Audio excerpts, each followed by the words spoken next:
power for the boy becoming a fulfilled man. Put your hands together for yourselves. Please sit down. The next speaker, Mr. Paul Udah, will talk to you about leadership. Now, if you see the fact that your classroom, look up and see what your classroom looks like. It's not too good, right? You would like it to be better. I walked and saw, your principal showed me your library, and I was sad about it. Some of the streets in our town is really, really bad. And I read about other countries. On social media, I see what other countries have. And it makes me sad that we do not have some of those very basic things, like constant power, which would make businesses to grow very well. And somehow we would do more, we would have more of these things. One thing has kept us where we are as a nation: poor leadership. Poor leadership. Bad leadership. Our leaders have not been able to use our resources very well. And it is because of that bad leadership that we are in a classroom like this, with this kind of walls and ceiling. It is because of bad leadership that we have the bad roads. It is because our leaders have not led themselves very well, properly, with conscience that is alive. That is why they can take what belongs to every other person. Now, Mr. Paul is not too far from your age. Yeah, I'm very bigger than you, but he is very young. But he has led himself, he has led groups of people, he has taught people how to lead. And I want you to learn how to lead yourself. Perhaps you will become governor tomorrow, perhaps you will become a CEO. You will know how to lead your people to get what they should have. So please, rise on your feet and put your hands together for Paul Udah. Thank you very much. Can you guys do better for Mama? Okay, so hold on a bit. So I want to sincerely say thank you to Mmanti Bassey Valentine. I will not forget it. I cannot forget it. So that I don't lose my steez. So I really want to appreciate her. We've been doing a lot of work outsourcing organizations that can begin to go into empowering young persons in secondary school system, because the truth is that niche is very scanty. You don't find many people, because number one, it is not profiting. It doesn't give you immediate profit like that. And so for her to have done what she has done so far, she's giving you guys things that you guys are not paying for. She's bringing resource persons that you guys are not paying for. She's doing a lot because she believes so much in you guys. Can you now please do the applause better? Yeah, thank you so much now for what you do. Then secondly, growing up as a young man, let me speak with the young man. I'm a young man. Growing up as a young man, I have followed greatly, I want to say, the ministry of Mmanti Umoh, the resilience, the energy, what she has put into towards building the brand that she has now. I want us to sincerely put our hands together for Mmanti for the great work that she's been doing. Yeah. And lastly, don't worry. Yeah? We are people of honor. You guys say stand here. It's okay now. So, can we please appreciate your teachers who are here? Yeah. Wait. Why did it become lesser? Why did you guys do it lesser? Can you guys do it better for your teachers? That's right. So thank you so much for, can you please sit? Thank you so much for the invitation. I truly do appreciate. I've been asked to take you on leadership this morning. I was here last week. If you can remember, let me see your hands. Okay, good. But today, I was given a particular topic, but I woke up this morning with a particular theme in my heart, and it's called "I See Men as Trees." Right? That's what I woke up this morning praying about this session, and all that came to my mind was, I see men as trees. If you are all Bible students, you remember the scripture, Mark 8:24. A particular blind man was looking for sight. He wanted to have the ability to see. So he reached out to Jesus. You see, part of the things that makes you have your keep or maintain your steeze and composure is that you know scripture. Right? So promise me today that you'll be reading your scriptures. Say, I promise. I will always read the Bible. So, Mark 8:24. There's a particular man who desired healing, the gift of sight. And Jesus Christ said to him, Jesus Christ asked that they should bring him closer. So he came to Jesus Christ. Jesus Christ touched his eyes, got some stuff, touched his eye, and Jesus asked him, what do you now see? That is where my message begins from. He says, what do you now see? Guess what he said? Say it well, say it well. I see men as trees. It is my personal conviction that a man is who he is because of what he sees. Are you with me now? Don't lose me, don't allow the sound to distract you. Just focus on me. I believe greatly that a man is who he is because of what he sees. Society is a complete representative of what a man has believed or seen of himself. If that man had said, I see men as trees, see what Jesus Christ did immediately. Jesus Christ said, bring him. Right? Just giving you in story terms. They brought the man immediately and Jesus had to touch him.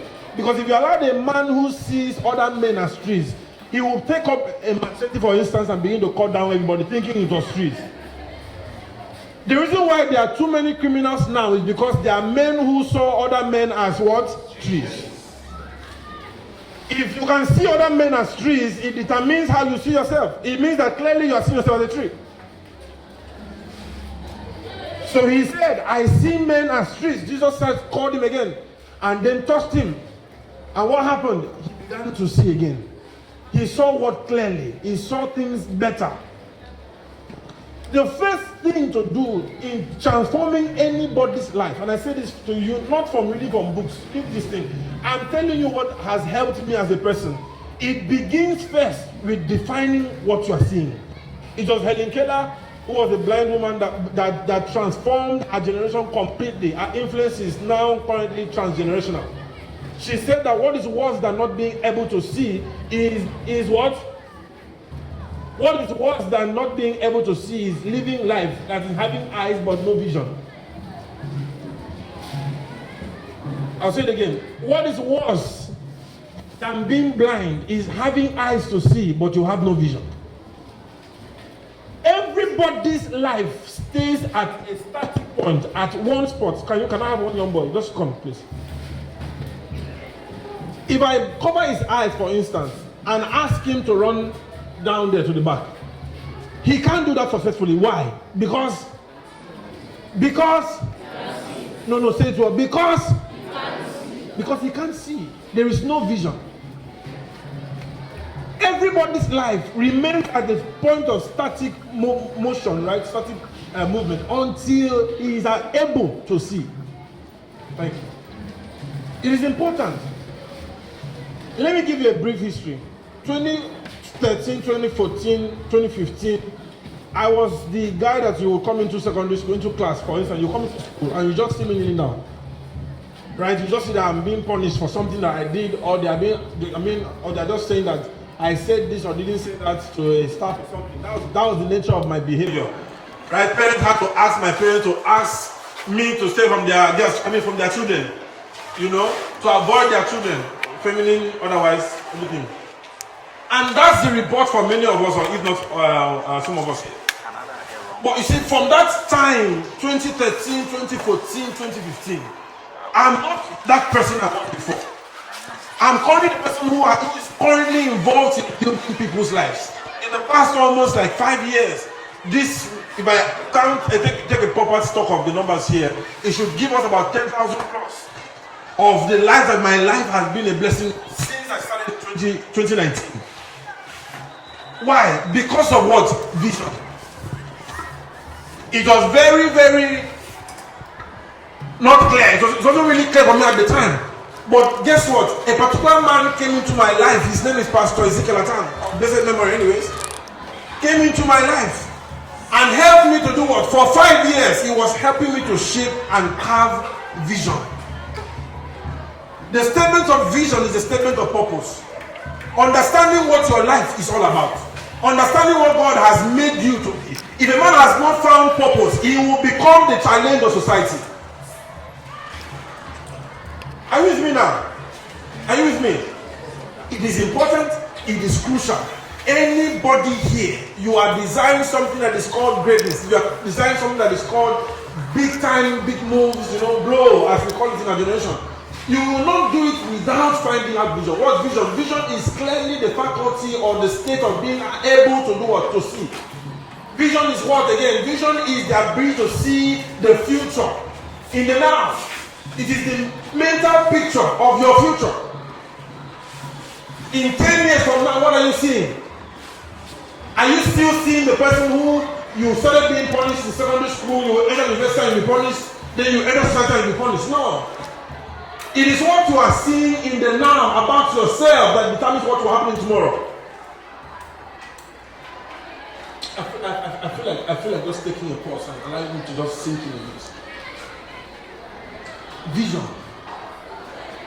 People begin to live careless life, play carelessly, do things carelessly. But the moment you introduce vision, you ask somebody, when you are closing your eyes, for instance, and God says it's your time, what do you think should be said about your life? What is the impact you want the world to feel? When I came here last time, I taught you something. I taught you from your board. I taught you, and it was called what? Start time and what? Stop time. Everybody has a start time. You don't even determine your start time. You won't also determine your stop time. But the thing that makes us reach our right decision of our stop time and we are happy, we are fulfilled, is that what? We live a life of what? Of vision.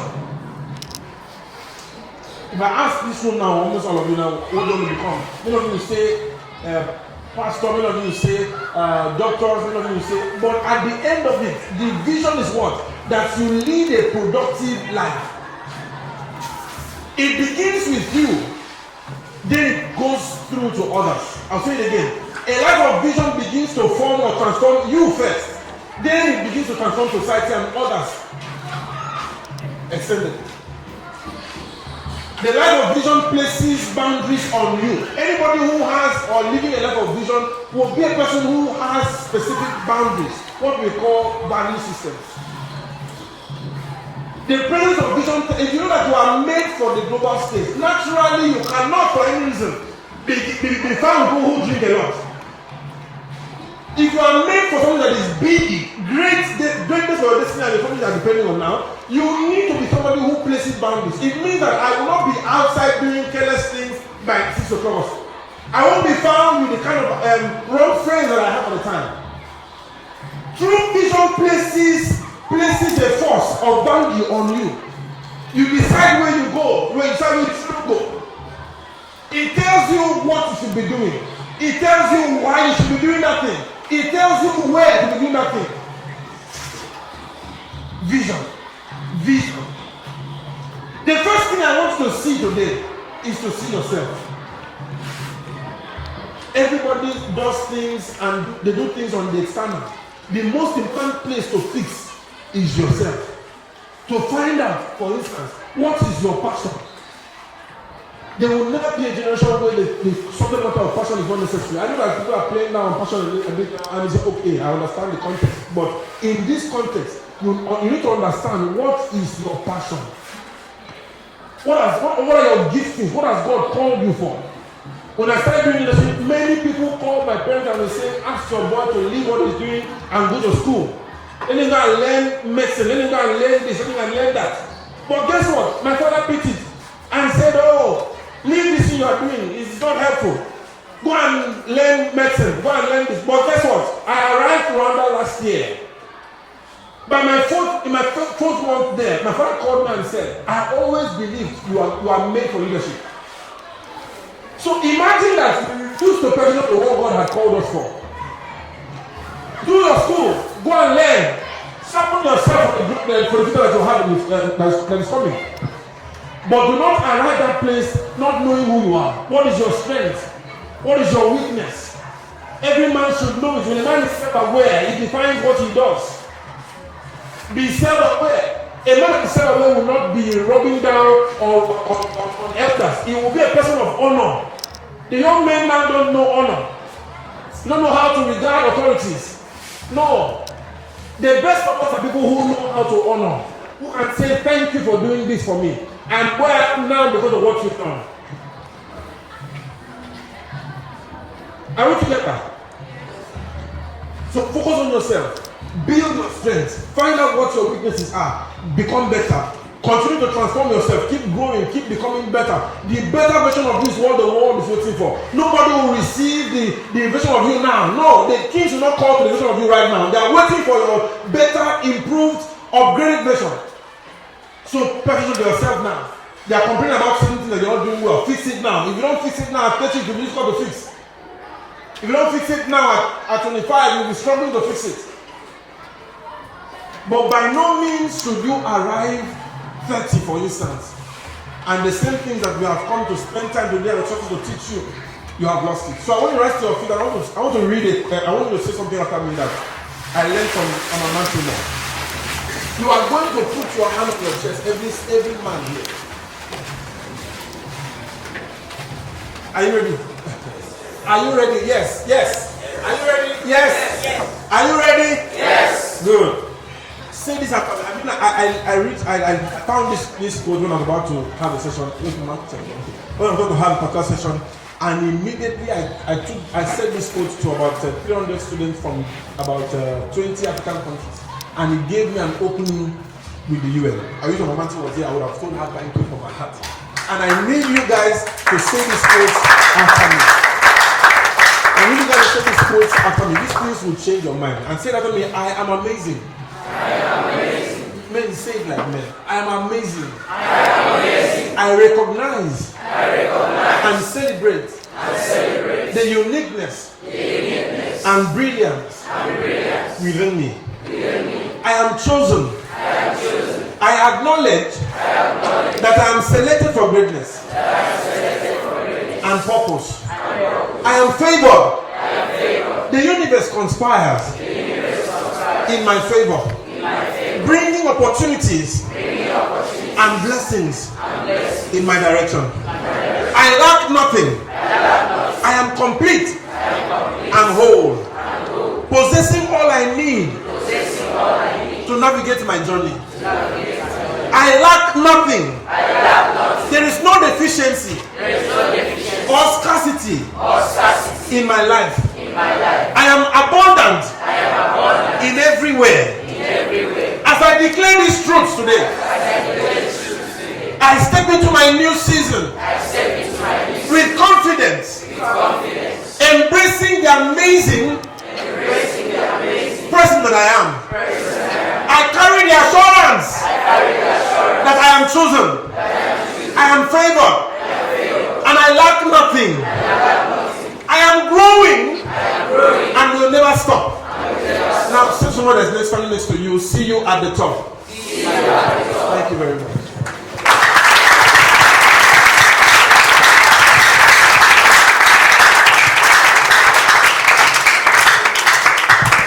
Do it better, please.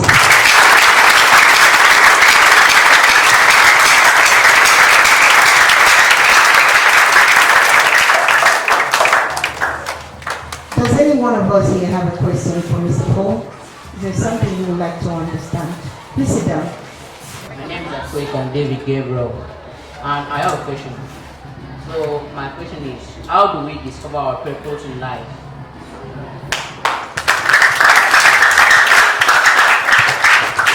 Any other question? Good afternoon. My name is Udah. So I want to ask, what's the difference between purpose and vision?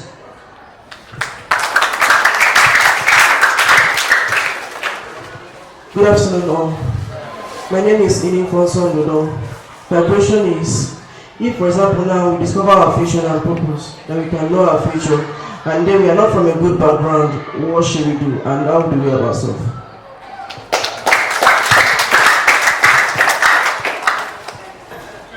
Good afternoon, all. I hope we're not sleeping. Good afternoon, all.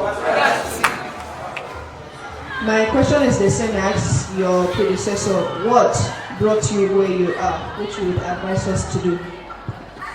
Thank you very much. So the question of how do I discover my purpose or passion? My purpose. It's a subject matter that would require that you, let me be very frank. Take out time, right? Give 2 to 3 months, right? And sit with yourself. Ask yourself questions. Questions like, what is your strength? What do others celebrate you for that you do? What are your weaknesses? Right? What are your giftings? What do you do with ease that others can't do? And even if they can't do it with the kind of energy or the kind of love that you give it to. What does your heart desire? The subject matter of self-discovery and purpose finding, it really isn't really a thing that you want to teach for hours like that. But if you answer those questions, find out. I think another thing too is to ask God. That's the first thing. I found my purpose in 2018. After about many years of trying to find, I found it in 2018. Understanding the environment, the sphere of influence God has called me for. There are several spheres of influence. Number one is the church. And many of you who are built to be pastors, it is inside your nature. You like it when you are preaching. You just notice that when anybody has gone out, your leg is on the blocks somewhere. Just you are preaching to a crowd of only yourself. That's purpose calling you there, right? There are many of you who are good at medical things. You just love it. You just dream sometimes of how you become a medical doctor. When you find those things, you will have found purpose, right? Ask God to show you, because nobody see. All that we can do for you right now is tell you about the manual, about you. But there is a person who designed you, who has the right manual, right? And he will just tell you, based on what I plan for you, this and this and that. But I've given you matrices that you can use to find out what your purpose is. Find out what do you love to do. If you are doing anything you're doing for free, what would that thing be? Right? Yeah. The next question is the difference between purpose and vision. Let's say it this way. These are the two phases. The first thing to find is purpose. The next thing to do is to create a vision for it. Right? Vision is an offshoot of purpose. Anybody who has found purpose will naturally next thing find a vision. It's called vision mapping. It's called visionary thinking. But they are all dependent on you finding purpose first. What do you know? If you have a vision is like mental picture. How would you then find the vision when you have not found the purpose first? Right? Do you understand what I'm saying now? Did I give any clarity on that? The first thing is to find your purpose. Once you have found purpose, sit down and begin to draw. In 10 years, what's the vision of this? In 5 years, what's the vision for this? In 15 years, when you are getting married, what would the one say she's proud of you for?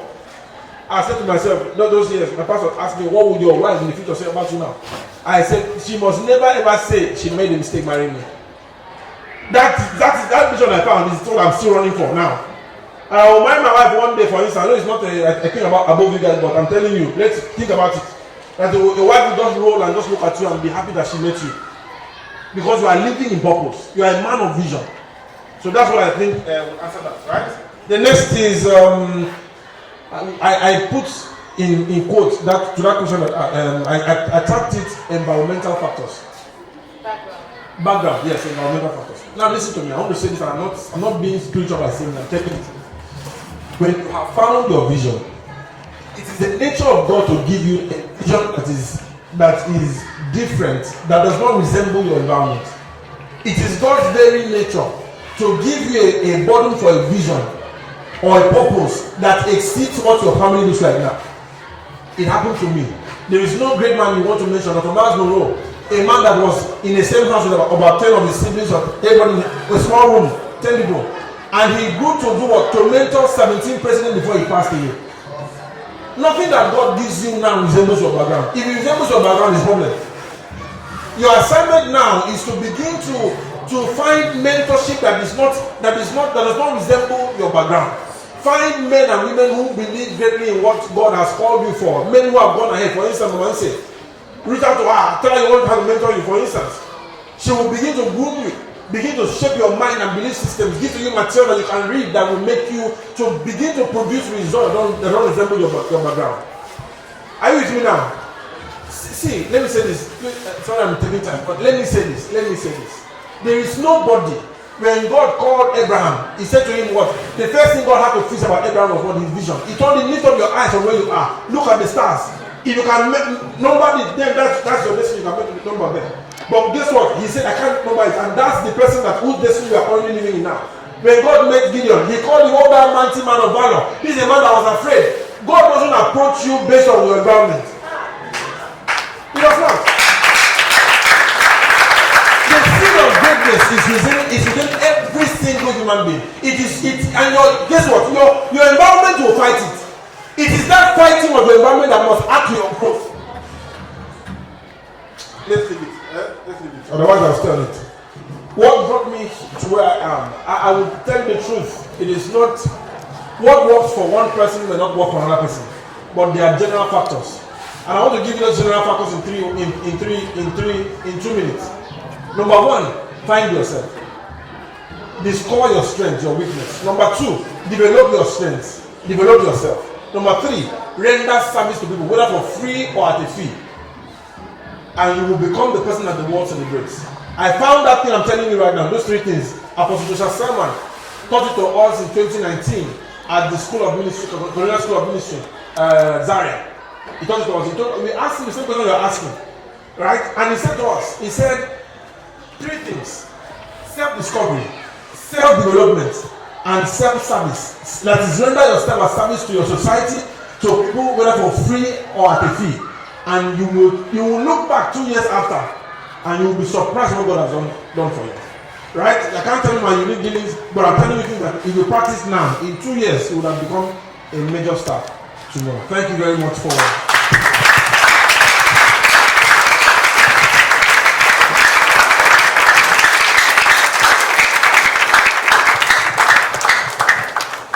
Thank you very much, Mr. Paul Udah. Dear students, before we go, I'm going to add one or two things. Please distinguish yourself, friends. Be friends from the next person standing by you. You are asking what makes people to where they are, what makes them special. Let me tell you, if you are every other person, you will be where every other person is.